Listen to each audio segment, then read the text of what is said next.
मी शरद चौधरी अकोले अहिल्यानगर मधून आलेलो आहे. जे या कृषी प्रदर्शनात आम्ही जे पाहिलेले त्याच्यात जे कृषी आधुनिक तंत्रज्ञान जे आलेले आहे हे आहे पद्धतीनं त्याचा सर्व शेतकऱ्यांनी त्या तंत्रज्ञानाचा वापर करून शेती करावी. म्हणजे वेगवेगळ्या ऋतूमध्ये हंगामामध्ये कोणतं पीक घेणं, कोणते खतं वापरणं, या कमी खर्चात जास्तीत जास्त उत्पादन कसं घेता येईल याचं सर्वांनी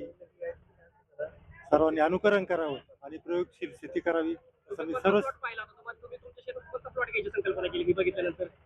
आमच्याकडे प्रामुख्याने ऊस शेती, कांदा.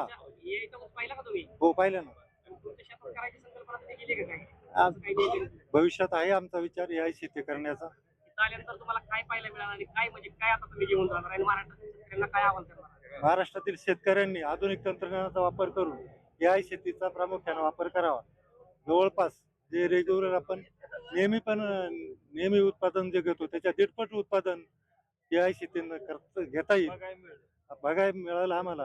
तर सर्व शेतकऱ्यांनी त्याचं अनुकरण करावं.